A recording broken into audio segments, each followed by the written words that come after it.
বিধানসভা নির্বাচনের ফল ঘোষণার এক মাসও পূর্ণ হয়নি, তার মধ্যেই পশ্চিম মেদিনীপুরের কেশপুরে প্রকাশ্যে চলে এলো বিজেপির গোষ্ঠীদ্বন্দ্ব। পৃথক মিছিল, আলাদা কার্যালয় উদ্বোধন এবং নেতৃত্ব নিয়ে টানাপোড়েনকে কেন্দ্র করে এখন সরগরম কেশপুরের রাজনৈতিক মহল। এবারের বিধানসভা নির্বাচনে কেশপুর কেন্দ্রে বিজেপি প্রার্থী শুভেন্দু সামন্তকে প্রায় 50,000 ভোটে হারিয়ে জয়ী হয়েছেন তৃণমূল কংগ্রেস প্রার্থী শিউলি সাহা। তবে ফল ঘোষণার পর থেকেই এলাকায় দ্রুত রাজনৈতিক পালাবদলের ছবি সামনে এসেছে। বহু এলাকায় বিজেপির পতাকা উঠতে শুরু করেছে।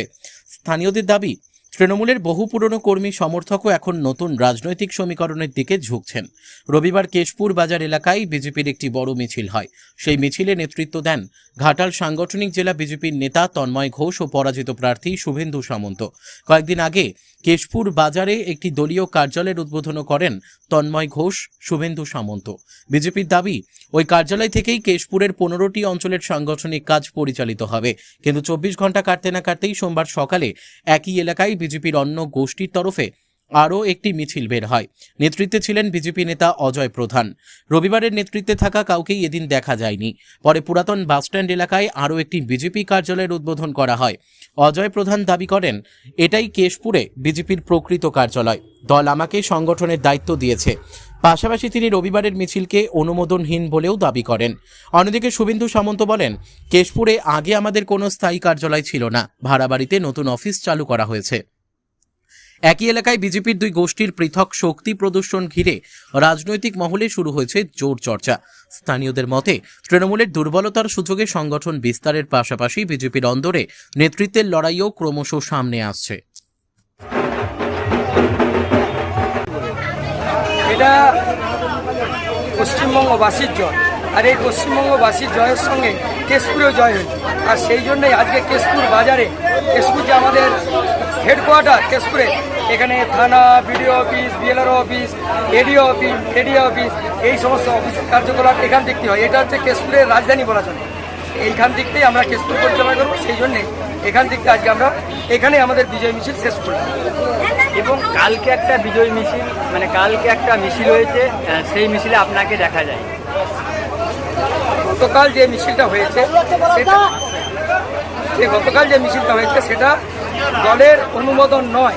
তার কারণ দলের অনুমোদন, দলের এই 4টা অঞ্চলের মণ্ডল প্রেসিডেন্ট হচ্ছে দীপক সাউ, তার অনুমোদক কর্মে আজকে হচ্ছে। কিন্তু গতকাল যে মিছিলটা হচ্ছে সেটা সিপিএম থেকে আসা এবং তৃণমূল থেকে আসা কিছু ব্যক্তিরা, যারা 4 তারিখের পর বিজেপি হয়েছে, সে তারা মিছিলটা করেছে। আজকে সংগঠন মেনে এবং কিন্তু কেশপুর বিধানসভায় শিউলি সাহা জয়লাভ করেছে। কিন্তু আপনাদের আজকে যেভাবে মিছিলে লোক দেখা গেল, এই নিয়ে কি বলবেন? শিউলি সাহা জয় করেছে, এই পশ্চিমবঙ্গে যে রাজনৈতিক পরিবর্তন হয়েছে, আর সেই পরিবর্তনের সঙ্গে কেশপুরে পরিবর্তন হয়েছে। আর শিউলি সাহা যে জিতেছে সম্পূর্ণ সন্ত্রাস করে, একবারে প্রতিটি বুথে সন্ত্রাস করেছে। তার মধ্যেও আমাদের কেশপুরের জনগণ এত সচেতন, এবং এইটা হচ্ছে স্বাধীনতা সংগ্রামের মাটি, আমাদের কেশপুর হচ্ছে ক্ষুদিরাম বসুর মাটি। সেই আন্দোলন করেছে, ভোট দিয়েছে। আমরা 2য় পজিশনে ছিলাম এবং ভালো ভোট পেয়েছিলাম, কিন্তু আমরা জিততে পারিনি। সন্ত্রাস না হলে কেশপুরও আমরা এই বিধানসভা জিতব। শিউলি সাহা মেদিনীপুরের সংবাদ মাধ্যমের মুখোমুখি বলেছে, আমাদের কর্মীদের উপরে টর্চার হচ্ছে এবং আমাদের কর্মীদেরকে বয়কট করা হচ্ছে। এই নিয়ে আপনি? এটা সম্পূর্ণ বিজেপির কালচার নয়। বিজেপি এই জিনিস করেনি, কারো বয়কটও করেনি, আর কারো উপরে দণ্ড জরিমানা করেনি, কারো ঘরও ভাঙেনি।